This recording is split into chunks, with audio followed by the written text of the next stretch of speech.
तो आज हम बिहार में प्रचलित लोक संगीत में लोक राग के बारे में पढ़ेंगे। ठीक है, तो सबसे पहले हम लोग कहते हैं नाचारी। तो नाचारी के बारे में आपको दो चीज आपको ध्यान में रखना है, ये भगवान शिव को समर्पित है। ठीक है। और नाचारी के बारे में एक चीज और भी जाने, विद्यापति जी ने इनकी 15वीं सदी में इसका रचना की थी। ठीक है। अब विद्यापति जो थे शिव सिंह के दरबार में रहते थे। तो तीन चीजें मैंने बता दी, नचारी किनको समर्पित है, भगवान शंकर जी को समर्पित है, विद्यापति जी ने इनकी रचना की है। ठीक है, क्यों रचना की है, तो भगवान के प्रार्थना के रूप में। ठीक है। और विद्यापति जी किनके दरबार में रहते हैं, तो शिव सिंह जी के संरक्षण में थे वो। और इसका इम्पोर्टेंट ये है, अगर पूछेगा आईने अकबर में बिहार के किस प्रचलित लोक संगीत या फिर लोक राग की चर्चा की गई, तो नचारी की गई है। ठीक है। तो आईने अकबरी में इसके बारे में आपको चर्चा आपको देखने को मिलता है। लगनी रीत की बात करेंगे तो ये भी मतलब कवि विद्यापति जी की रचना है। ये गीत संपूर्ण उत्तर भारत में विवाह के शुभ अवसर पे आज भी गाया जाता है। ठीक है, लगन नहीं होता है। तो लगनी जो है और नचारी दोनों के दोनों किनसे संबंधित है, तो विद्यापति जी से संबंधित है। लगनी जो होता है विवाह के अवसर पे, और नचारी जो होता है शिव जी का स्तुति में। ठीक है। फाग जिसको फगुआ होली बोलते हैं, जानते ही है, बिहार में उत्तर प्रदेश का प्रमुख त्योहार में से एक है। ये मुख्यतः मतलब होली के अवसर पे ध्यान में रखना है, गाए जाने वाले संगीत में से एक है। मुख्यतः इसका प्रचलन किनके समय में हुआ, मतलब इस फगुआ की गीतों की रचना किनके समय में हुई, तो बेतिया राज के जमींदार जो थे जिनका नाम था महाराजा नवल किशोर सिंह, नवल किशोर सिंह। तो महाराजा नवल किशोर सिंह जो थे इसकी रचना के लिए जाने जाते हैं, तो इनको आपको ध्यान में रखना है। और ये उत्तर बिहार के पश्चिमी जिलों में काफी अधिक लोकप्रिय है, जहां पे भोजपुरी समाज के लोग रहते हैं। ठीक है। तो महाराजा नवल किशोर जी का संबंध किससे है, प्रीलिम्स के पॉइंट ऑफ ध्यान में रखेंगे तो बहुत महत्वपूर्ण हो जाता है, तो क्या बताएंगे। होली। फगुआ। हाँ ठीक है, फगुआ से। ठीक है, ध्यान में रखना है। लगनी का संबंध किनसे है, विद्या नहीं। विद्यापति। विद्यापति जी से। ठीक है। और ध्यान में रखना है क्या नाम है इनका, नचारी का संबंध किनसे है, तो क्या बताएंगे। विद्यापति। विद्यापति। तो जिस हिसाब से आप फगुआ फागुन में होता है, मतलब फागुन कह लीजिए होली के समय, उसी तरह चैता जो होता है ना चैत में होता है। ठीक है। ये भी भोजपुरी जिलों में ही मुख्यतः प्रचलित है। पटना तथा राज्य के भोजपुरी भाषी जो जहाँ पे लोग रहते हैं वहां पे प्रचलित है। चैता जो होता है चैत में होता है। पूर्वी के बारे में हमने बता दिया था, बिरहा गीत है ये। क्यों प्रचलित है तो ध्यान में रखेंगे, तो यहाँ पे इस राग को बिहनी नाम से भी जाना जाता है। पूर्वी राग की जन्मभूमि सारण जिला को माना जाता है। ठीक है। इस राग में उल्लेखनीय केंद्र पटना, गया, भोजपुर, दरभंगा में मुख्यतः है। ये क्या होता है तो ध्यान में रखिएगा, इसको बिरहा इसलिए कहते हैं क्योंकि यहाँ पे पूरब की दिशा को और काम करने के उद्देश्य से जब पति चले जाते हैं तो मतलब ये महिलाओं के द्वारा मिलनी जो होता है ये गाई जाती है, इसलिए इसको बिरहा गीत के रूप में भी जानते हैं। ठीक है। पटना इस राग का प्रमुख केंद्र था, जहां के प्रसिद्ध गायक राजा शाह ने एक नया यंत्र संगीत चलाया था जिसे ठाट कहते थे। इनको गाने बजाने के बारे में नगमत अस्फी नामक पुस्तक में रचना की, इसके बारे में हम लोग पहले भी पढ़े। ठीक है। तो नगमत अस्फी नामक पुस्तक के रचनाकार जो है राजा शाह है। ठीक है। तो ये सबके सब प्रीलिम्स के मद्देनजर इंपॉर्टेंट है। ठीक है, एक बार फिर से बता, नचारी लगनी का संबंध कवि विद्यापति जी से है। ठीक है। फाग या होली का संबंध महाराजा नवल किशोर सिंह जी से है। चैता जो होता है चैत में गाते हैं लोग। पूर्वी की बात में कहते हैं बिरहा संगीत के रूप में इसकी चर्चा आपको देखने को मिलती है। ठाट का संबंध जो है राजा शाह से है, और राजा शाह का पुस्तक का नाम है नगमत अस्फी। ठीक है, इसको आपको ध्यान में रखना। अब राज्य में बहुत सारे लोक कथाएं भी मिलती हैं, क्योंकि जिस सभ्यता का विकास जो होता है लोक कथाओं से ही होता है। लोक कथाओं की वास्तविकता नहीं भी होती है, होती भी है। ठीक है, क्योंकि भारत के लोक कथाओं के उद्गम और विकास में भारत का बहुत बड़ा हाथ रहा। अब लोक कथा क्या है, जो कि आप कहीं पे सुनते हो, आपको लगता है यार ये सही भी हो सकता है, नहीं भी हो सकता है, जिसकी प्रासंगिकता की स्पष्टता न के बराबर हो। ठीक है। तो बहुत सारी चीजें हैं, क्योंकि जैसे इनको फैलाने में योगदान किनका रहा, तो व्यापारी वर्ग का, बौद्ध धर्म प्रचारकों का बहुत बड़ा योगदान रहा है। ज्ञान जो होता है ना, जैसे कि से हमारे यहाँ से ज्ञान को लेकर वेस्ट में लेकर जो था व्यापारी लोग लेकर गए, तो हमारे यहाँ से ज्ञान जो था वेस्ट में गया। जैसे बौद्ध धर्म का प्रचार कैसे हुआ, तो बौद्ध धर्म जो है भारत होते हुए कहाँ गया, तिब्बत गया, चीन से जापान गया और पूरे विश्व में फैल गया। तो उसी तरीके से जो बौद्ध धर्म के प्रचारक जो होते थे, व्यापारी जो होते थे, तो वो क्या होते थे ना, वो दूसरे जगह जाते थे ना, तो भारत की कथा वहां पे लोगों को बताते थे। जैसे मान लीजिए अभी भी जो आप देखते होंगे गर्मी के छुट्टी के समय में आपके कजन्स वगैरह जब आते होंगे तो बहुत सारा नया नया स्टोरी लेकर आते होंगे। ठीक है, और आपको बताते होंगे, तो स्टोरी आपने सीख लिया। फिर आपने भी उनको बहुत सारी स्टोरी बताई, तो फिर वो क्या करते होंगे, जब वो अपने लोग अपने मेट के पास जाते होंगे तो आपका कहानी उनको सुनाते होंगे, और वो जो बच्चा जो आपके कजन्स ने आपको जो कहानी सुनाया था वो भी कहानी आप किसी और को सुनाओगे, तो क्या होगा, यहाँ पे एक्सटेंड हो रहा है। तो ही होता था, भारत के व्यापारी लोग जाते थे, फिर बौद्ध धर्म के प्रचारक जाते थे, तो भारत की कहानी से बाहर के लोगों को परिचित करवाते थे, और जब वो वापस लौटते थे तो वहां से भी बहुत सारे स्टोरी लेकर आते थे। इससे मतलब क्या हुआ, लोक कथाओं का मतलब क्या हुआ, विकास देखने को आपको मिलता है। ठीक है, समझ गया ना। आप देखेंगे राज्य के प्रमुख कलाकार, तो सबसे पहले हम लोग विंध्यवासिनी देवी, ठीक है, इसको बिहार कोकिला के नाम से भी जाना जाता है। भारत कोकिला किनको बोलते हैं? लता मंगेशकर। उनको तो स्वर कोकिला कहा जाता है। ठीक है, भारत कोकिला आई थिंक किसी को नहीं कहते उनको, सरोजिनी नायडू जी को क्या बोलते हैं, उनको भी कहते हैं ना कोकिला, तो उनको भी कहते हैं। सरोजिनी नायडू जी को कहते हैं, कंफ्यूज हूं मैं थोड़ा। स्वर कोकिला हालांकि लता जी को कहा जाता है, और उनको बिहार की कोकिला के नाम से किनको है, विंध्यवासिनी देवी। ठीक है, तो ये विंध्यवासिनी देवी बिहार कोकिला के नाम से विश्वविख्यात इस लोक संगीतकार ने बिहार के लोकगीतों को अंतर्राष्ट्रीय ख्याति अर्जित कराने में महत्वपूर्ण योगदान दिया है। अब आते हैं नंदलाल बसु। नंदलाल बसु जी का बड़ा इंपॉर्टेंट रोल है। जब संविधान को जब लिखा जा रहा था, अपने हाथों से इन्होंने संविधान की प्रतियां लिखी थी। ठीक है, क्या नाम है इनका, नंदलाल बसु। ठीक है, इन्होंने क्या किया था, संविधान को लिखने में अपने हाथों से इन्होंने संविधान को लिखा था। कौन थे ये, तो नंदलाल बसु प्रसिद्ध चित्रकार थे। कहाँ के चित्रकार थे, तो आप ध्यान में रखो, शांति निकेतन के चित्रकार थे, क्योंकि शांति निकेतन में बहुत सारे चित्रकार जो थे, तो ध्यान में रखना है। आ, वो वहां पे पेंटिंग्स वगैरह सीखते थे, क्योंकि बहुत बड़ा सेंटर था, तो नंदलाल बसु वहीं के चित्रकार थे। ठीक है, पहले इनके द्वारा बनाया गया चित्रकार में डांडी मार्च का चित्र है, संथाली कन्या है, सती का देह त्याग है। इनके द्वारा संविधान की मूल प्रति का डिजाइन भी बनाया गया था।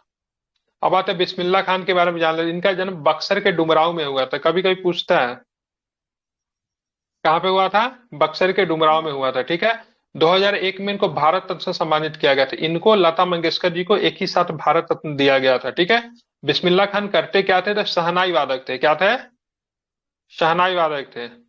रहते कहाँ थे, रहते थे बनारस में रहते थे। ठीक है, बनारस इनको काफी अधिक प्रसिद्ध था, पसंद था, सॉरी, लेकिन मुख्यतः कहाँ के थे, तो बक्सर जिले के डुमराव में इनका जन्म हुआ था। भिखारी ठाकुर के बारे में लोग जानते थे, भोजपुरी का क्या बोलते हैं इनको, शेक्सपियर के नाम से जाना जाता है। ठीक है, तो भोजपुरी के शेक्सपियर अनपढ़ थे। ठीक है, अनपढ़ होने के बावजूद भी उन्होंने भोजपुरी गीतों और नौटंकी के संवाद को बहुत ही प्रभावी ढंग से प्रस्तुत किया। विदेशिया राग इनका अभी भी काफी अधिक लोकप्रिय है। यूट्यूब पे सर्च करोगे विदेशिया तो देखने को आपको मिलेगा। साथ में आपको लौंडा नाच के जनक जो थे, इन्हीं को माना जाता है, विदेशी भिखारी ठाकुर को। भोजपुरी के शेक्सपियर के नाम से इनको कहते हैं। ठीक है, ईश्वरी प्रसाद वर्मा के बारे में आप लोग जानते हैं। ठीक है, हाथी दांत पे शिल्प करने की प्रवीणता इनको प्राप्त थी, मतलब हाथी दांत पे जो चित्र बनाने का कला जो था इनके पास था। किससे संबंधित है, तो पटना कलम से संबंधित है, ईश्वरी प्रसाद वर्मा। और राम चतुर्मली की बात करेंगे, ध्रुपद, ध्रुपद गायन से संबंधित है। ठीक है, तो ध्रुपद धमार गायन में अंतरराष्ट्रीय ख्याति मिला हुआ है राम चतुर्मल्लिक का। ठीक है, साथ में पंडित चंद्रशेखर खान, राज्य के रोहतास जिले में सुलहनी ग्राम के निवासी इस महान गायक ने ठुमरी गायन की शिक्षा दिल्ली के महासंगीतकार अब्दुल गनी खान से ग्रहण की थी। ठीक है, तो ये ठुमरी से संबंधित है चंद्रशेखर खान। राम चतुर्मल्लिक की बात के ध्रुपद से है, ईश्वरी प्रसाद वर्मा पटना कलम से है, भिखारी ठाकुर भोजपुरी के शेक्सपियर, विदेशिया। ठीक है, ध्यान में रखना है। उसके बाद अगर बात करेंगे बिस्मिल्लाह खान, किस क्या चीज से है, शहनाई वादक से है, बक्सर के डुमराव में इनका जन्म हुआ था, और इनको भारत रत्न दिया गया कब, तो 2001 में दिया गया था। नंदलाल बसु की बात करेंगे, प्रसिद्ध चित्रकार थे, बहुत सारी चित्र कृतियां बनाई है। प्रमुख काम इनकी बात करेंगे तो संविधान सभा का हिंदी वर्जन को लिखने के लिए ये व्यक्ति जाने जाते हैं। ठीक है, हिंदी स्पेशली। विंध्यवासिनी देवी की बात करेंगे तो स्वर कोकिला के नाम से इनको जानते हैं, बिहार के स्वर कोकिला के नाम से इनको जाना जाता है, बिहार कोकिला। और मुख्यतः बिहार के लोक गीतों का अंतर्राष्ट्रीय ख्याति दिलाने में इनकी प्रमुख भूमिका रही है। अब आते बिहार की भाषाएं एवं बोली। तो मुख्यतः देखेंगे राज्य की जो भाषा जो है दो भाषा है। ठीक है, हमारी राज्य की भाषा कौन है, तो पहली भाषा हमारी कौन सी है, हिंदी है। ठीक है, दूसरी हमारी राज्य भाषा कौन है? उर्दू है। उर्दू को राज्य भाषा का दर्जा कब दिया गया था? ध्यान, 1984 में दिया गया था। इस समय शिक्षा मंत्री कौन थे? तो इस समय शिक्षा मंत्री कौन थे? कर्पूरी ठाकुर थे। ठीक है, तो कर्पूरी ठाकुर के योगदान से उर्दू को दूसरी राज्य भाषा के रूप में दर्जा दिया गया था। कब दिया गया था, क्या बताएंगे? तो 1984 में उर्दू को दूसरा राज्य भाषा के तौर पे इनको चुना गया था। ठीक है, तो पहली राज्य भाषा जो है इसे ध्यान में रखना है, कौन सी है? हिंदी। और दूसरी राज्य भाषा उर्दू। अब यहाँ पे देखोगे हमारे संविधान के 8वीं अनुसूची में 22 भाषाओं की चर्चा की गई है। अनुच्छेद बता सकते हो कौन सा अनुच्छेद है? क्या सर? अनुच्छेद अनुच्छेद 22 भाषा जो है, ठीक है, 8वीं अनुसूची में है। अनुच्छेद किस में है, कहाँ से कहाँ तक है? 200 नहीं, 300। आई थिंक 343 से 351 तक है। एक बार करेक्ट कर लेना, ठीक है, चेक कर लेने एक बार। ठीक 243 है, में हिंदी को राजभाषा हाँ दिया गया है। चलिए अब हम बात करते हैं। यहाँ पे देखेंगे तो दो तीन तरह की भाषा आपको मुख्यतः देखने को लेके आर्य वर्ग की भाषा है। ठीक है, आर्य वर्ग की भाषा में आपको क्या मिलेगा? तो इस भाषा के अंदर भोजपुरी है, मगही है, मैथिली भाषा है। ठीक है, बिहार के कौन कौन से भाषा को 8वीं अनुसूची में जगह दिया गया? तो 3 भाषा को दिया गया। आप लोगों को 3 भाषा कौन? तो हिंदी, उर्दू और मैथिली को जगह दी गई है। लेकिन मुख्य रूप से अगर पूछेगा बिहार के, तो बिहार के एक ही भाषा। अब हिंदी उर्दू तो केवल एक स्टेट में नहीं बोली जाती है। बोली जाती है क्या? केवल बिहार में बोली जाती है ऐसा तो नहीं है क्या? लेकिन मैथिली मुख्य रूप से बिहार में ही बोली जाती है। ठीक है, तो मैथिली मुख्य रूप से बिहार की एकमात्र भाषा है जिसको संविधान के 8वीं अनुसूची में जगह दिया गया है। लेकिन वैसे अगर बात करेंगे तो बिहार के प्रचलित भाषा में से जो हमारे यहाँ जो बोली जाती है, वहां पे 3 भाषा। हालांकि संथाली को भी जगह दिया गया है ना 8वीं अनुसूची में। संथाली है कि नहीं? Yes sir. हाँ ठीक है, तो संथाली भी बिहार में बोली जाती है। तो मुंडारी वर्ग परिवार की भाषा की बात करेंगे तो इसमें मुंडारी है, कोल है, संथाली है, खरिया है, जो कि मुख्यतः कहाँ पे? झारखंड में बोली जाती है। अंगिका की बात करेंगे, बज्जिका की बात करेंगे तो बिहार के कहाँ पे? तो भागलपुर में, भागलपुर के क्षेत्र में ये भाषा बोली जाती है। तो मुंडारी वर्ग की भाषा, इसमें मुख्यतः जनजातीय लोगों के द्वारा जो भाषा बोली जाती है वही है। ठीक है, आर्य वर्ग की भाषा जो बिहार में मुख्यतः प्रचलित भोजपुरी है, मगही है, मैथिली है। ठीक है, ध्यान में रखना। बाकी संथाली, खरिया, हो, मुंडारी, ये मुख्यतः झारखंड में बोली जाने वाली भाषा है। लेकिन मुख्यतः बिहार में भी आप देखोगे तो बहुत सारे क्षेत्रों में प्रचलित है। लेकिन मुंडारी वर्ग की एक भाषा जिसको अंगिका बोलते हैं, बज्जिका बोलते हैं, ध्यान में रखना है, वो भी आपको बिहार में प्रचलित आपको देखने को मिलता है। ठीक है, तो 2 वर्ग की मुख्यतः भाषा है, आर्य वर्ग की भाषा है और मुंडारी वर्ग की भाषा है। ये बिहार में आपको प्रचलित है। ठीक है, अब यहाँ पे देखेंगे भाषा विशेषज्ञ थे जिनका नाम था डॉक्टर जॉर्ज अब्राहम ग्रियर्सन ने वर्तमान बिहार के विभिन्न बोलियों को बिहारी नाम दिया। ठीक है, भाषा परिवार की दृष्टि से बिहार में मुख्यतः 2 वर्ग की भाषाएं बोली जाती है। तो ये बिहारी नाम किसने दिया था बिहार में बोली जाने वाली भाषाओं का? Doctor George Abraham Grierson. ठीक है, 2 वर्ग कौन कौन सा है? तो एक आर्य वर्ग की भाषा है, एक है आपका मुंडारी वर्ग की भाषा है। ठीक है, अब आर्य वर्ग की भाषा की बात करेंगे तो सबसे पहले भोजपुरी कहाँ पे बोलते हैं भाई? तो भोजपुरी बिहार में मुख्यतः भोजपुर में, रोहतास में, बक्सर में, सिवान में, सारण में, कैमूर में, गोपालगंज में, चंपारण के दोनों जिला में, उत्तर प्रदेश में भी बोली जाती है। यहाँ तक कि भाषा जो है विदेश में भी बोली जाती है। विदेश में कहाँ कहाँ पे बोलते हैं? फिजी में, मॉरिशस में, सुरीनाम में, गुआना में। यहाँ पे भाषा कैसी बोली जाती है? तो यहाँ पे बिहार में ना, बिहार में जब ब्रिटिश जब थे तो इन सब क्षेत्रों में नील की खेती वगैरह जो होता था ना, खूब होता था। ठीक है, तो यहाँ पे खेती करवाने के लिए बिहार के मजदूरों को ले गया गया, जिसको बोलते हैं गिरमिटिया मजदूर। ठीक है, तो यहाँ पे जो गिरमिटिया मजदूर बनकर गया, वहां पे मतलब अनुबंध होता था। अनुबंध होता था 20 साल, 25-25 साल का अनुबंध करते थे। ठीक है, मतलब 20 से 25 साल के अंदर में आप वापस आ भी नहीं सकते थे। तो इतने लंबे समय तक वहां पे रहने के बाद लोगों ने महसूस किया कि भाई साहब हम वापस कहाँ जाए, यहीं पे घर वगैरह क्यों ना बना ले, तो वहीं पे रहने लगे। ठीक है, तो वहां पे भारतीय डायस्पोरा का क्या हो गया? विकास हो गया। तो इस वजह से वहां पर भी ये बोली जो है काफी अधिक प्रचलित में हो गई। ठीक है, तो यहाँ पे जो प्रवासी भारतीय भोजपुरी को ही आपसी बातचीत की भाषा में प्रयोग करते हैं। ठीक है, तो इन देशों में फिजी, मॉरिशस, सुरीनाम, गुयाना, ठीक है, यहाँ पे खूब भारतीय लोग रहते हैं। मगधी अपभ्रंश से उत्पन्न भोजपुरी को बिहारी भिखारी ठाकुर ने विशेषकर नाटक मंडी के माध्यम से लोकप्रिय बना। अब ये भोजपुरी भाषा कैसे उत्पन्न हुआ? ठीक है, तो मगधी मतलब मगधी भाषा की अपभ्रंश है। अपभ्रंश का मतलब क्या होता है? मतलब भाषा जब अस्पष्ट हो जाती है ना, भ्रष्ट हो जाती है ना, उससे क्या होता है, जो भाषा निकलती, मतलब मगधी से ही मतलब भोजपुरी का मतलब क्या हुआ, विकास हुआ है। विदेशिया की बात करें, भोजपुरी में है। किसने पॉपुलर किया? तो भिखारी ठाकुर जी ने कभी पॉपुलर किया। भिखारी ठाकुर जी को जन कवि के नाम से भी हम लोग जानते हैं। अन्य नामों में बात करेंगे तो रामेश्वर सिंह कश्यप है, अवध बिहारी सुमन है, उमाकांत वर्मा है, गणेश दत्त बिहारी है, गोरखनाथ चौबे की बात करेंगे तो इन लोगों का भी, ठीक है, भोजपुरी में काफी अधिक योगदान बनाया। एक फिल्म आई थी, ठीक है, गंगा मैया तोहरे चुनरी चढ़ैबो, 1961 में फिल्म आई थी। ये पहली भोजपुरी फिल्म है, ठीक है। गंगा मैया तोरे पीरी चढ़ैबो, ये पहली भोजपुरी फिल्म है और काफी अच्छी फिल्म है। इसमें लता मंगेशकर जी, मोहम्मद रफी साहब जैसे लोगों ने इसमें गाना गाया था, ठीक है। आज से लगभग बात करेंगे तो 60 साल पहले की बात है, 60 साल हो गया, ठीक है। और अभी देखिए भोजपुरी गाना का स्तर कितना खराब हो चुका है। तो इसमें गाना गाने में देखोगे तो यूट्यूब पे मिल जाएगा, काफी अच्छी गाना है और इसमें लता जी का आवाज है। तो पहली फिल्म में जो भोजपुरी में बनी थी, ये गंगा मैया तोरे पीरी चढ़ैबो। अब आते हैं मैथिली भाषा, कहाँ पे बोलते हैं? तो मिथिलांचल के क्षेत्र में मुख्यतः बोला जाता है। अब मिथिलांचल का क्षेत्र क्या है? तो नेपाल के जो सीमावर्ती इलाका की बात करेंगे, इधर आप मधुबनी हो गया, दरभंगा हो गया, ठीक है, इन सब क्षेत्रों में ये भाषा मुख्यतः बोला जाता है, ठीक है।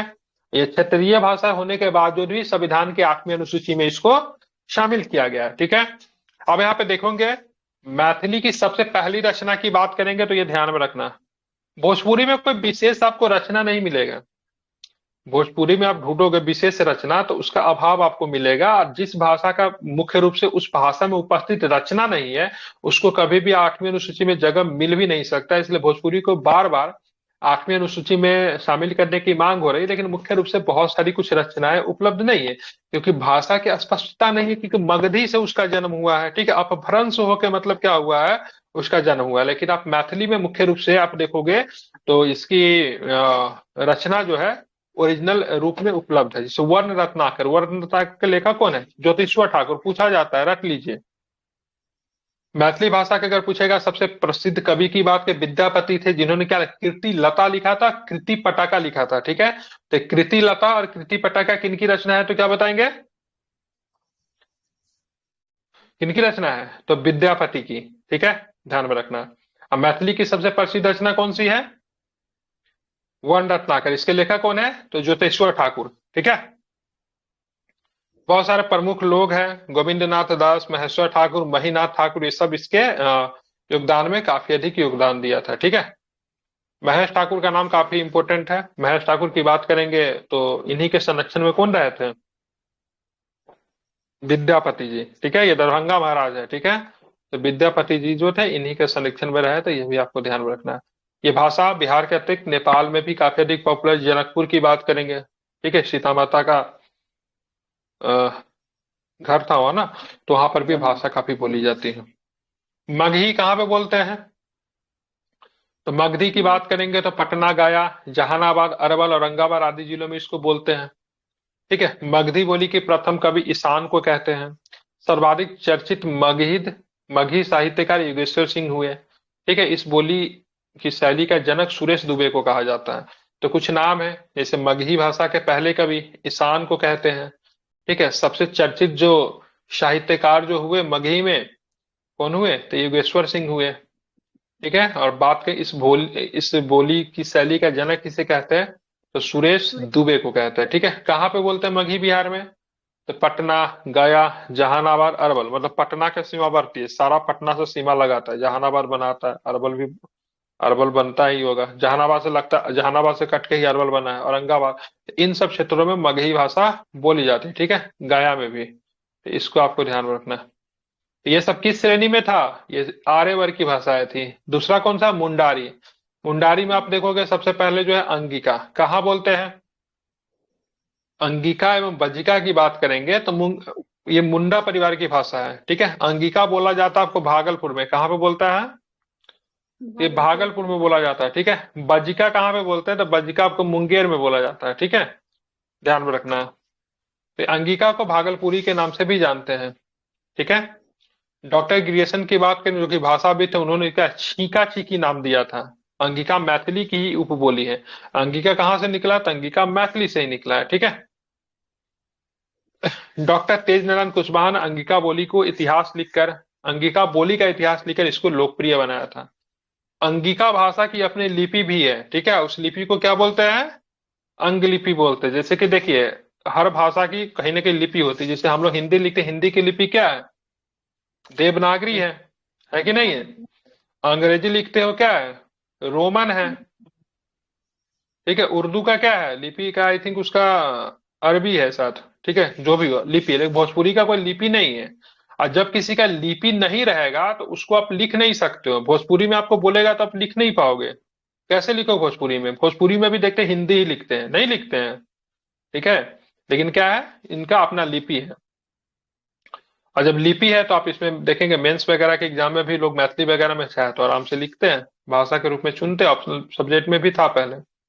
प्राचीन काल में अंग जनपद की प्रचलित भाषा का नाम आंगी था। यूपीएससी में मेंस भी लिख सकते हो मैथिली में, ठीक है। मैथिली भाषा को चुनते हैं उसमें। अब आते हैं बज्जिका। तो बज्जी जनपद की बोली जो थी उसको बज्जिका कहते हैं। गिरिशन ने इसे पश्चिमी मैथिली या फिर मैथिली भोजपुरी कहा है। इस भाषा का साहित्य का संबंध जैन एवं बौद्ध धर्म के काल से जुड़ा हुआ है, बज्जिका का, ठीक है। क्योंकि बज्जी जनपद था ना, बज्जी संघ, इसकी राजधानी कहाँ थी बज्जी संघ की? वैशाली। वैशाली। वैशाली थी। तो इनका संबंध किससे? अगर पूछेगा बिहार के किस भाषा का संबंध बौद्धिज्म जैनिज्म से जुड़ा हुआ है, तो क्या बताएंगे? बच्चे। बज्जिका का जुड़ा हुआ है, क्योंकि बज्जी जनपद की भाषा थी। कहाँ पे बोलते हैं भाई? सीतामढ़ी, समस्तीपुर, मधुबनी, दरभंगा, इन वैशाली। क्षेत्रों में बोलते हैं, ठीक है। बज्जिका की अपनी लिपि है। इसको कौन सी लिपि है? इसकी भी अपनी लिपि है। के कौन सी लिपि है? कैथी है। तो बज्जिका भाषा की लिपि कौन सी हो गई? इसकी लिपि कैथी हो गई, ठीक है। कैथी। इसके नामकरण का श्रेय किसे जाता है? राहुल शंकरत्यान को जाता है, ठीक है। किसान नेता थे, अब बड़े कवि भी हुए हैं, ठीक है। तो इसको आपको ध्यान में रखना है। तो इन सारी चीजों का आपको ध्यान में रखना है, भूलेंगे नहीं, ठीक है। चलिए अब हम लोग आगे चलते हैं। उर्दू भाषा। तो बिहार में उर्दू भाषा का विकास 12वीं शताब्दी में प्रारंभ हुआ। जाहिर सी बात है, क्योंकि जब यहाँ पे तुर्क आए तो अपने साथ उर्दू भाषा को लेकर, हालांकि वो लोग पर्शियन बोलते थे। उर्दू भाषा में बिहार का इतिहास का प्रथम ग्रंथ है नक्शे पायदार। नाम इंपोर्टेंट है, ध्यान में रखना। बिहार में उर्दू भाषा के इतिहास पर प्रथम ग्रंथ की बात करें, नक्शे पायदार है। रचनाकार कौन है नक्शे पायदार का? अली मोहम्मद शाह। क्या नाम है? अली मोहम्मद शाह अजीमाबादी, ठीक है। अजीमाबाद इसलिए कहते हैं क्योंकि अजीमाबाद कहाँ पे पड़ता? पटना के अंदर ही अजीमाबाद का विकास किया था ना औरंगजेब का पोता, तो वहीं पे रहते थे, पटना। इसलिए नाम पड़ गया अजीमाबादी, ठीक है। तो नक्शे पायदार की रचना किसने की? अली अली। मोहम्मद शाह अजीमाबादी, ठीक है। इनकी गजलों का संग्रह है जिसका नाम है मौखाना ए इल्हाम। बिहार में प्रगतिशील उर्दू विचारधारा का प्रसार का श्रेय किसा जाता है? सुहेल अजीमाबादी को जाता है, ठीक है। उर्दू साहित्य पर शोध को वैज्ञानिक आधार प्रदान करने का श्रेय काजी मोहम्मद बरीद को जाता है। बिहार की प्रसिद्ध उर्दू साहित्यकार अब्दुल समद है। नाम इनका ध्यान में रखें। अब्दुल समीद का एक किताब है जिसका नाम है 2 गज जमीन। ये पूछ सकता है, क्योंकि इस बार पूछा था इस तरह का फालतू क्वेश्चन, इसलिए बोल रहा हूँ। 1-2 किताब का नाम पूछा था जो किसी को पता ही नहीं था। इस बार का क्वेश्चन देखोगे ना, 2 ऐसे किताब का नाम पूछा गया जो कि बिल्कुल भी चर्चित नहीं है। तो आप लिख लो कहीं पे, अब्दुल समद के जो उपन्यास है जिसका नाम है 2 गज जमीन, ठीक है। नक्शे पायदार की रचना किसने की? ये तो पूछा हुआ है, ठीक है। नक्शे पायदार की रचना अली मोहम्मद शाह ने की है, ठीक है। तो इसको आपको ध्यान में रखना है। अब 2 गज जमीन की बात करेंगे तो क्या हो जाएंगे? तो अब्दुल समद। ध्यान रखें बज्जिका की लिपि कौन सी है? तो इनकी लिपि कैथी लिपि है, ठीक है। हुमायूं और के दरबार में अंगिका का रहता था लिपि ना का सर, नाम क्या अब्दुल है? समद। अब्दुल समद क्या? हुमायूं के दरबार में। अरे अब्दुल समद चित्रकार था, ये दूसरा चीज है, ठीक है। अब्दुल समद क्रिकेटर है, ये तो बोलिएगा सो SHR में खेलता था ना वो। कहीं से किसी को कनेक्ट नहीं करना है। दो एक नाम का 2 व्यक्ति नहीं हो सकता है। मुंडारी वर्ग चित्रकारी की भाषा में के दरबार में रहता था सर। क्या? हुमायूं के दरबार में रहता था अब्दुल समद, चित्रकार ही था, अरे तो उसको किसी के दरबार में रहते चित्रकार, ये साहित्यकार है, चित्रकार नहीं है ये। साहित्यकार और चित्रकार में अंतर नहीं दिखता आपको? यहाँ पे लिटरेचर की बात हो रही है, पेंटिंग की बात नहीं हो रही है।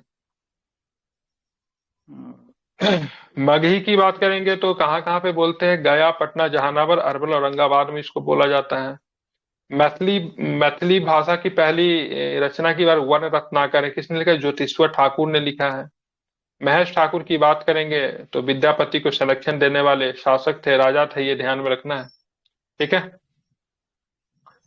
अब आते हैं बिहार में खान पान की बात करेंगे तो फालतू है, कुछ इसमें इंपॉर्टेंट नहीं है। ठीक है, ये सब बिहार में खाया पिया जाता है। एक एक प्रश्न पूछा था, ठीक है। जैसे ध्यान रखेंगे, यहाँ पे बिहार के जिले में कुछ विशेष रूप से खाद्य वस्तु जो प्रसिद्ध है, जैसे गया का तिलकुट, जीआई टैग अभी तक नहीं मिला है। हाजीपुर का केला, जिसको चिनिया केला भी कहते हैं। बक्सर की सोन पापड़ी, मुजफ्फरपुर के लीची को जीआई टैग मिल गया है। ये नालंदा का सिलाव खाजा को जीआई टैग मिला हुआ। मनेर का लड्डू काफी प्रसिद्ध है। लिट्टी चोखा के बारे में आप लोग जानते हैं, ये हाल फिलहाल में लिट्टी चोखा को लालू प्रसाद यादव के मंत्रित्व काल में, जब रेलवे मिनिस्टर जब थे, आईआरसीटी के व्यंजन में इसको शामिल कर लिया गया था, मेन्यू में शामिल किया गया था। तो ये प्रश्न पूछा जाता है किसके समय शामिल किया था, तो लालू यादव जब रेल मंत्री थे तब इसको शामिल किया गया था। ठीक है। अब आते हैं बिहार के प्रमुख मेले के बारे में लोग जान लेते हैं। तो सबसे पहले बिहार में जो होता है पर्व की बात करेंगे तो राष्ट्रीय पर्व तो हर जगह मनाते हैं। ठीक है, 26 जनवरी गणतंत्र दिवस, 15 अगस्त स्वतंत्रता दिवस, और 2 अक्टूबर गांधी जयंती जो कि हमारा राष्ट्रीय पर्व है। उसके बाद बिहार में हम लोग मकर संक्रांति के बारे में आप लोग जानते हैं। चूड़ा दही तिलकुट विशेष रूप से खाया जाता है यहाँ पे। इसको खिचड़ी भी कहते हैं, क्योंकि शाम को क्या खाते हैं? खिचड़ी खाते हैं। ठीक है। महाशिवरात्रि भी हाल फिलहाल में ही हुआ है। ठीक है, फागुन कृष्ण पक्षमी की चतुर्दशी के दिन स्त्री और कुमारी लड़कियां उपवास रखती है और बड़ी निष्ठा एवं श्रद्धा के साथ शिव पार्वती की पूजा की जाती है। ठीक है। ये क्या होता है महाशिवरात्रि? तो भगवान शिव के पार्वती के साथ विवाह उत्सव है। ठीक है। सरस्वती पूजा के बारे में आप लोग जानते हैं, कब मनाते हैं? तो माघ माह की पंचमी तिथि को मनाया जाता है। कभी कभी ऐसा प्रश्न पूछ देते हैं। रामनवमी के बारे में आप लोग जानते ही हैं। ठीक है, मर्यादा पुरुषोत्तम श्री रामचंद्र जी का जन्म दिवस है ये। ठीक है, ध्यान में रखना है। महावीर जयंती के बारे में आप लोग जानते हैं। ठीक है, जैन धर्म के प्रवर्तक 24वें तीर्थकर, अंतिम तीर्थकर महावीर जी का जन्मदिन है। चैत्र शुक्ल चतुर्दशी को बड़े धूमधाम से मनाया जाए। वैशाली में इसी दिन वैशाली महोत्सव का भी आयोजन किया जाता है। बुद्ध जयंती के बारे में आप लोग जानते हैं, क्योंकि बुद्ध पूर्णिमा को तीनों काम हुआ था। बुद्ध जी को जन्म भी वही उसी दिन है, ज्ञान की प्राप्ति भी उसी दिन होता है, और उनका देहांत भी उसी दिन होता है। ठीक है, ध्यान में रखना। बुद्ध जयंती वैशाख पूर्णिमा से संबंधित है, ध्यान में रखना है, काफी अधिक इंपॉर्टेंट है। विजयादशमी के बारे में जानते हैं, दशहरा का त्योहार है। क्या ही इसके बारे में बात करूं, प्रचलित है। दीपावली के बारे में आप लोग जानते ही है। गोवर्धन पूजा भी किया जाता है। गोवर्धन पूजा में किसका होता है? तो यहाँ पशुधन का पूजा होती है, ध्यान में रखना। किसका होता है? पशुधन का पूजा होता है। ठीक है, गोवर्धन। देव उत्थान यह कार्तिक मास के शुक्ल पक्ष की एकादशी को मनाया जाता है। इस दिन लोग सायकाल मतलब संध्या में गन्ना गुड़ शकरकंद आदि से भगवान की पूजा करते हैं। छठ पर बिहार का सबसे बड़ा पर्व है। ठीक है, 6 दिन बाद, दीपावली के 6 दिन बाद मनाया जाने वाला पर्व है। सबसे बड़ा त्योहार जो है यही है। ठीक है। अब बिहार में सूर्य मंदिर कहाँ कहाँ पे? तो ये आप ध्यान में रखना। नालंदा के सूरजपुर और बड़गांव तथा औरंगाबाद के देव में, तो औरंगाबाद के देव में आपको सूर्य मंदिर आपको मिल जाएगा। ठीक है, इसमें क्या होता है? तो भक्तन उगते, ठीक है, उगते और डूबते सूर्य की पूजा करते हैं, ध्यान में रखना है। गुरु गोविंद जयंती के बारे में आप लोग जानते हैं। गुरु गोविंद सिंह जी का जन्म बिहार में हुआ था। कब हुआ था गुरु गोविंद सिंह जी का जन्म बिहार में? 1666। 1666 में हुआ था। होली के बारे में जानते ही, अभी यह होली का त्योहार आने वाला है। ठीक है, क्या ही बताऊं इसके बारे में। तीज मुख्यतः विवाहित स्त्रियों के द्वारा मना, हरितालिका तीज भी इसको कहते हैं, जिसमें स्त्रियां उपवास रखती हैं, पार्वती जी की पूजा की जाती है। ठीक है। जितिया का त्योहार आप लोग जानते हैं। ठीक है, अपने संतान के लिए रखा जाने वाला पर्व है ये। रक्षाबंधन आप लोग जानते ही है। दक्ष लक्षण के पर्व के बारे में बात करेंगे तो जैन के द्वारा मनाया जाता है। ठीक है, जैन से संबंधित है ये। ईद के बारे में जानते हैं। ठीक है, इस्लाम धर्म से संबंधित है ये। बकरीद भी सेम ही है। अब आते क्रिसमस की बात करेंगे तो ध्यान रखें, ईसाई धर्म से संबंधित है। कब मनाते हैं? तो 25 तारीख को मनाते हैं, 25 दिसंबर, जिसको क्या बोलते हैं? बड़ा दिन कहते हैं। क्या हुआ था? तो ईसाइयों के महाप्रभु ईसा का जन्म जो था इसी दिन हुआ था। वट सावित्री का पूजा किया जाता है। ठीक है, मिथिलांचल में मुख्यतः फेमस है ये। ठीक है, मिथिला के क्षेत्रों में फेमस है। इसमें सावित्री की कहानी है। ठीक है, सावित्री जो थी ऐसी पतिव्रता महिला थी जिसने यम से अपने पति को पति का जो प्राण जो था उनको वापस लेकर आ गई थी। ठीक है, तो इसी के संदर्भ में वट सावित्री का पूजा भी किया जाता है। ठीक है, वट वृक्ष है ना, बरगद का वृक्ष, वहां पे पूजा होता है। मधुश्रावणी के बारे में आप लोग जानते हैं। मिथिलांचल में नव विवाहित युवतियों के द्वारा सावन के कृष्ण पंचमी पंचमी से शुक्ल पंचमी की तृतीया तक पति की दीर्घायु होने की कामना करती है। ठीक है, तो ये भी आपको ध्यान में रखना है। जन्माष्टमी श्री कृष्ण जी का जन्म है। लोग रात्रि के 12 बजे तक उपवास रखते हैं, आप लोग भी देखे होंगे। ठाकुरबाड़ी जो होता है वहां से जाके प्रसाद लेते हैं, फिर जाके व्रत को तोड़ते हैं। पितृपक्ष की बात करेंगे तो ध्यान रखें, इंपॉर्टेंट है। ठीक है, 15 दिनों तक ये चलता है। अपने पितरों का श्राद्ध क्रम में तर्पण करते हैं। ठीक है, पितृ मतलब क्या, तो अपने पूर्वज को। कहाँ पे होता है, तो गया में होता है। गया में किस नदी में होता है, कभी कभी पूछते हैं, तो ध्यान में कौन सी नदी है, फल्गु नदी। फल्गु। ठीक है, ध्यान फल्गु रखना, नदी। फल्गु। ठीक है, इसको बंगाल में महालय के नाम से जानते हैं। ये पितृ पक्ष को बंगाल में महालय के नाम से जानते हैं। दुर्गा पूजा का विशेष है। दुर्गा पूजा से एक प्रश्न आपको ध्यान में रखना है। कोलकाता में दुर्गा पूजा को मानवता की अमूर्त सांस्कृतिक विरासत में शामिल किया गया। ठीक है, यूनेस्को के अमूर्त सांस्कृतिक विरासत में इसको शामिल किया गया, जिसमें कुंभ भी शामिल है, दुर्गा पूजा भी शामिल है, और भी एक दो त्योहार को इसमें शामिल किया गया है। बहुत सारे त्योहार है, लेकिन अभी चर्चा में कुंभ आपको ध्यान में रखेगा, सो इसमें शामिल है। ठीक है, अब मानवता के यूनेस्को का जो विश्व धरोहर का जो सूची जो है, अमूर्त सांस्कृतिक विरासत की सूची है, उसमें शामिल होने वाला एशिया का पहला त्योहार है। ठीक है, दुर्गा पूजा। कार्तिक पूर्णिमा को आप लोग जानते हैं, सोनपुर और हाजीपुर में लोग स्नान करते हैं। ठीक है, किस नदी में, गंडक नदी में। या किस भगवान का पूजा करते हैं, तो यहाँ पे हरिहर नाथ का पूजा होता है। ठीक है, तो हरिहर नाथ कौन से भगवान होते हैं, विष्णु भगवान है ना। मेरा विष्णु भगवान है कि शिव भगवान है। हाँ, मुझे ध्यान में नहीं है। ठीक है, और शायद विष्णु भगवान को बोलते हैं, विष्णु भगवान को बोलते हैं हरिहरनाथ। ठीक है, क्या कहानी से संबंधित क्या है, तो भागलपुर सॉरी हाजीपुर के स्थित कोनहारा घाट पर हाथी और ग्राह घड़ियाल के बीच में लड़ाई हुई थी। ठीक है, तो ग्राह से हाथी को मुक्त कराने के लिए स्वयं भगवान विष्णु पहुंचे थे, जैसे हाथी की प्राणों की रक्षा की थे विष्णु भगवान ने। ठीक है, मैं सही बता रहा था। तो कार्तिक पूर्णिमा में सोनपुर में मेला लगता है, 1 महीने का मेला लगता है, जो कि एशिया का सबसे बड़ा पशु मेला भी है ना। और पूछते किस नदी के संगम है, तो यहाँ पे गंगा और गंडक का संगम है। ठीक है, चित्रकूट पूजा आप लोग जानते हैं। इस दिन ज्ञान और विद्या के प्रतीक के रूप में कमल एवं दवात की पूजा भगवान चित्रगुप्त के समक्ष की जाती है। ठीक है, और इसी दिन भैया दूज का भी पर्व मनाया जाता है, जिसमें भाई सॉरी बहन अपने भाई की लंबी आयु के लिए कामना करती है। कर्मा की बात करेंगे तो ये आदिवासी, ध्यान रखना है, यह भी उराव जनजातियों का एक पर्व है। ठीक है, लेकिन इसको गैर आदिवासी लोग भी इसको मनाते हैं। ठीक है, प्रमुख मेला की बात करें, मेला से प्रश्न पूछता है, सोनपुर मेला किस नदी के संगम पे लगता है, तो ध्यान में रखेंगे गंगा और गंडक के संगम पे लगता है। ठीक है, कौन से जिला में लगता है, तो ध्यान रखिएगा जिला का नाम कौन है, सारण। ठीक है, जिला कौन सा है, सारण है। ठीक है, कब इसकी शुरुआत हुई थी, तो 1850 में शुरुआत हुई थी। एशिया का सबसे बड़ा मतलब क्या है, पशु मेला है। ठीक है, धार्मिक ग्रंथों में वर्णित हरिहर क्षेत्र तथा गज ग्रह की लीला इस क्षेत्र से संबंधित है। यह मेला मुख्य रूप से पशु मेला, जो कार्तिक के पूरे माह चलता है। इस मेले में गाय भैंस हाथी घोड़ा सबका क्रय विक्रय होता है। ठीक है, ध्यान रखें, लोग अपने आवश्यकता के अनुसार पशु की खरीद बिक्री करते हैं। ठीक है, तो ध्यान रखें, सोनपुर सारण में लगता है, 1 महीने तक लगता है। शुरुआत 1850 में इसकी शुरुआत हो गई थी। अब अगर पितृपक्ष मेला की बात करें तो कहाँ पे विष्णु पद मंदिर पिंडदान एवं पूजा का मुख्य स्थल है। कहाँ पे, गया में होता है। सौराठ मेला की बात करेंगे तो ध्यान में रखना, ये मधुबनी में लगता है। मधुबनी में सौराठ जगह है। ठीक है, तो वहां पे लगता है। क्या होता है इसमें, तो यहाँ पे ये मेला का ना थोड़ा सा स्वरूप अलग है। इसमें मैथिल ब्राह्मणों के अविवाहित वयस्क युवकों का विवाह हेतु प्रदर्शित यहाँ पे किया जाता है। ठीक है, बर पक्ष वधु पक्ष जो है एक दूसरे को पसंद करते हैं, फिर विवाह होता है। सौराठ मेला मधुबनी में लगता है। ठीक है, यह मेला एक सभा की तरह होता है, शादी ब्याह के अर्थों में अति सरल बनाने के, इसमें मित वैत्य लाने में सहायक साबित होता है। इसमें विवाह योग्य युवकों एवं उनके अभिभावकों की उपस्थिति मुख्य रूप से आकर्षण का केंद्र होता है। विवाह योग्य कन्याओं के अभिभावक तथा योग्य युवकों के साथ विवाह संबंध तय करते हैं। पंजीकारों द्वारा विवाह संबंधी निर्णय की स्वीकृति दी जाती है। विवाह तय होने के उपरांत तात्कालिक विवाह का आयोजन भी हो जाता है। ठीक है, छोटा मोटा।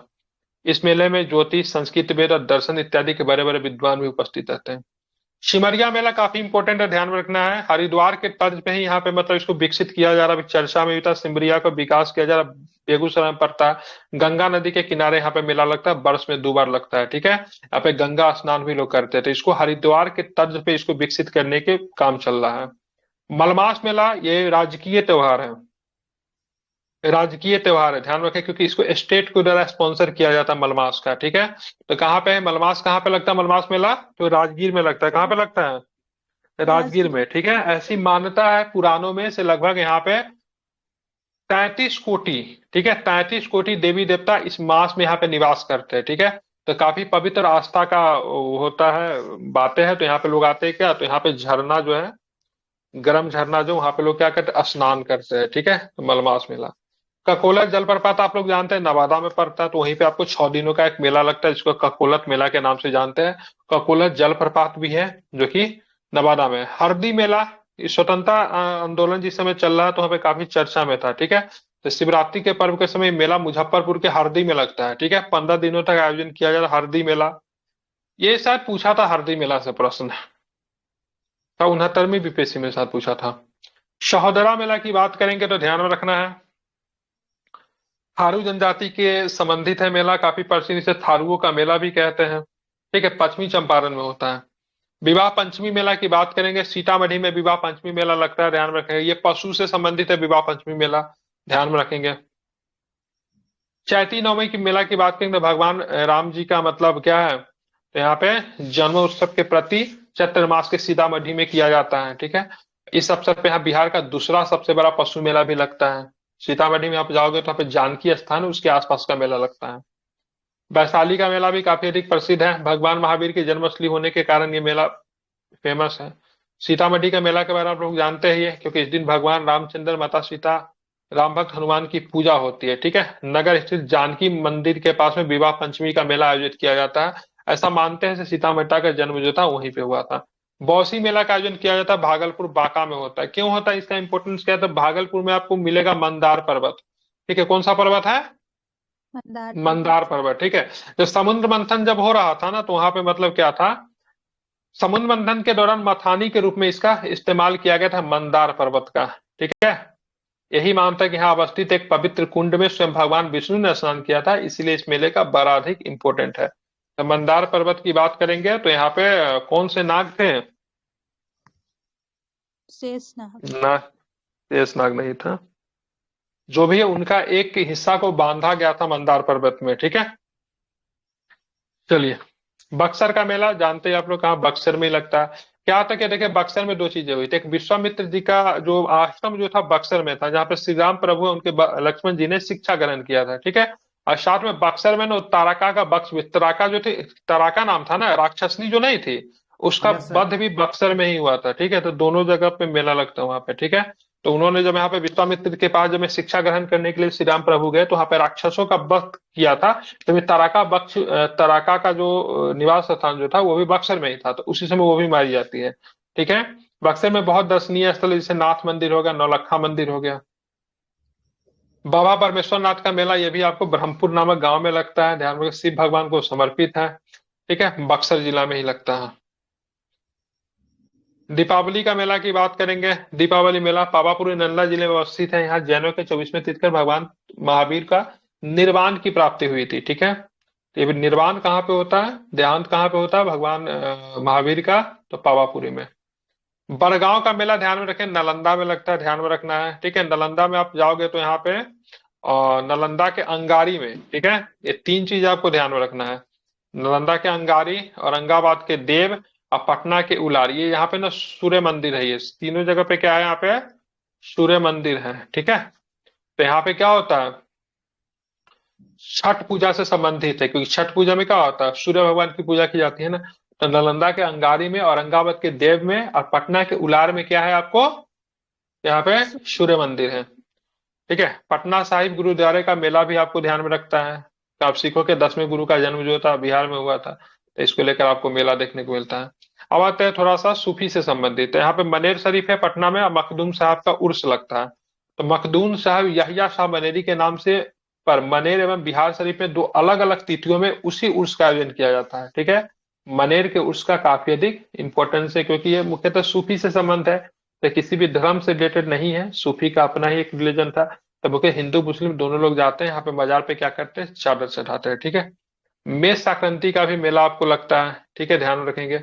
बिहार के कई भागों में लगता है, जैसे सतुआ संक्रांति या फिर चिरुआ विश्व आदि के नाम से भी जाना जाता है।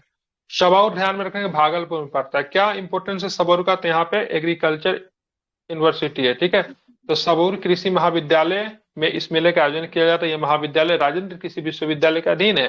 इस मेले में कृषि वैज्ञानिक के द्वारा विकसित नए किस्म के फल फूल एवं सब्जियों की प्रदर्शनी लगाई जाती है। तो सबौर ध्यान में रखना, कृषि महाविद्यालय कहाँ पे है? भागलपुर में है। सिद्धेश्वर स्थान का मेला कहाँ पे लगता है? ध्यान में रखना, मधेपुरा में लगता है, ठीक है। शिव मंदिर है। पटना में आपको पुस्तक मेला लगता है, जिसकी शुरुआत कब हुई थी? तो 1971 में हुई थी। कहाँ पे लगता है? तो आपको ध्यान में रखना है, गांधी मैदान में लगता है। कहाँ पे लगता है? तो ध्यान में रखेंगे, तो इसकी गांधी कहाँ पे? मैदान। गांधी मैदान, ठीक है। झांझरकुंड महोत्सव की बात करेंगे तो ध्यान रखें, सासाराम के सिख अंग्रेही समुदाय के लोग करते थे। झांझरकुंड महोत्सव ध्यान में सिख से संबंधित है, सासाराम में, ठीक है। और भी बहुत सारा मेला है जो बिहार में होता है, उतना आपको जानने की आवश्यकता नहीं है। मालवास मेला ध्यान रखें, कहाँ पे? राजगीर में। बौसी मेला भागलपुर बांका में। कब? मकर संक्रांति के अवसर पर। सिद्धेश्वरी मेला मधेपुरा में, सिद्धेश्वर मेला शिवरात्रि के अवसर पे। तुर्की मेला तुर्की मुजफ्फरपुर में लगता है, शिवरात्रि के ये अवसर पे। गलत लिखा हुआ, बिंदेश्वर सिद्धेश्वर मेला, महा। हाँ बिल्कुल ठीक है, बिंदेश्वर मेला तो ध्यान में रखना है, झंझारपुर शिवरात्रि में, ठीक है, पशु मेला। ध्यान में रखना है, ठीक है। पशु मेला की बात करेंगे, बक्सर शिवरात्रि में। महाशिवरात्रि मेला रक्सौल में शिव पार्वती विवाह उत्सव पे, ठीक है। हरदी मेला मुजफ्फरपुर में शिवरात्रि के अवसर पे। वैशाली महोत्सव वैशाली महावीर जयंती के अवसर पे। बुद्ध पूर्णिमा बोध गया भगवान बुद्ध का जन्मदिन, ज्ञान प्राप्ति निर्वाण दिवस के अवसर पे। सौराठ मेला मधुबनी में लगता है। सामूहिक विवाह का निर्धारण यहाँ पे किया जाता है। पितृ पक्ष का मेला गया में, ठीक है, पिंडदान। पशु मेला की बात करेंगे, बेतिया पश्चिमी चंपारण में लगता है दशहरा के अवसर पे। सोनपुर मेला सोनपुर सारण में लगता है, ये भी आपको पशु मेला कार्तिक पूर्णिमा में लगता है। गोपाष्टमी मेला खगड़िया में गोपाष्टमी के दिन में, ठीक है। अब यहाँ पे क्या है? क्वेश्चन है, ठीक है, जो कि क्वेश्चन आपको करना है। आई थिंक सारा में क्वेश्चन है क्या? 3 पेज है। 3 पेज ही है।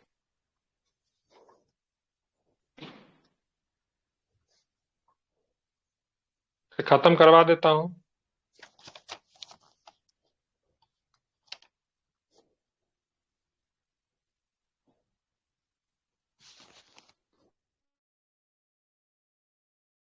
बाकी ये सब आपको जरूरी नहीं है।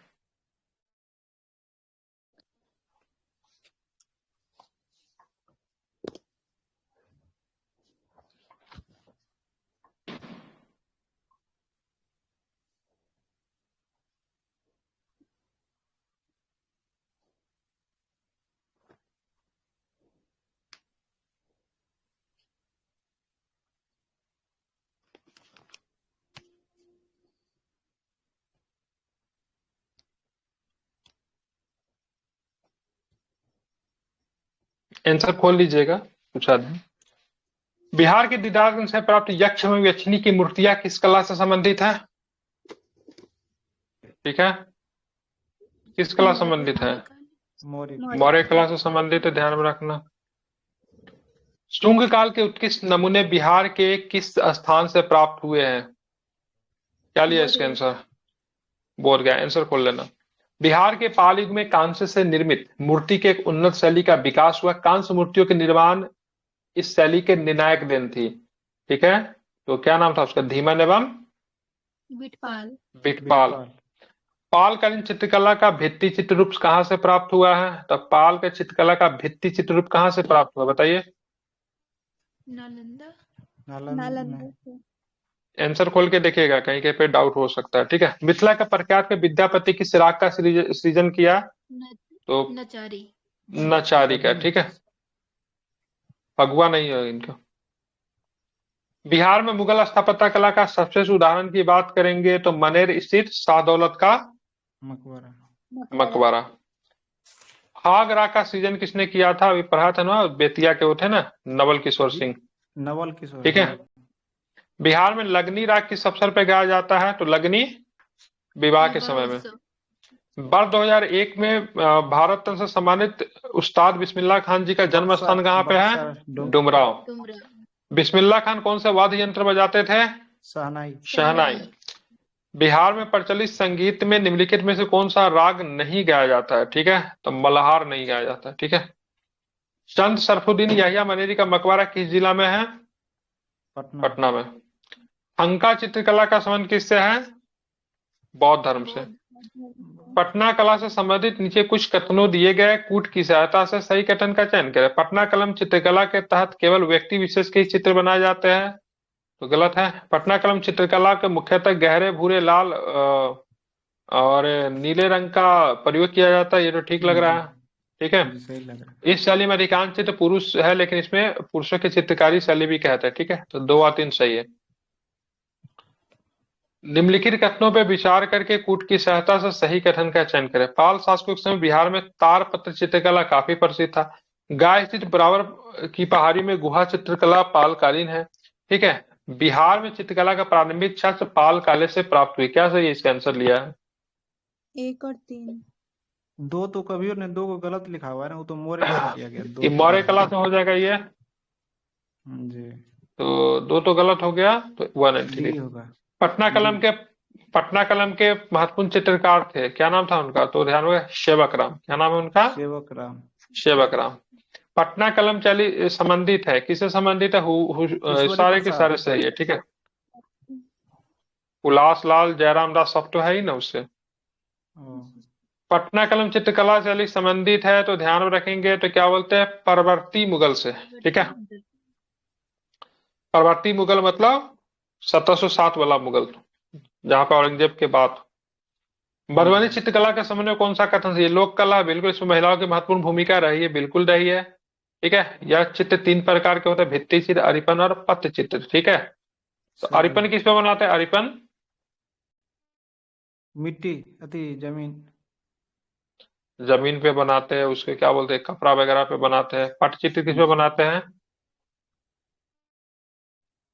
पटचित्र किस पे बनाते? कपड़ा पे बनाते हैं, सॉरी। ये कपड़ा पे अरिपन पटचित्र। जमीन पे, और भित्ति जी चित्र दीवार पे। दीवार पे। मधुबनी चित्रकला के प्रमुख प्रतिनिधि या कलाकार कौन है? तो ध्यान रखेंगे, सारे ही है। शिव प्राचीन बिहार प्रसाद में महात्मा बुद्ध के समय गायिकाओं और नर्तकियों की उपस्थिति के साक्ष्य कहाँ से मिले हैं? वैशाली से मिले हैं। वैशाली। पटना कलेक्ट्री, पटना कॉलेज का भवन किस शैली से बना हुआ है? तो डच शैली से बना हुआ है। डच।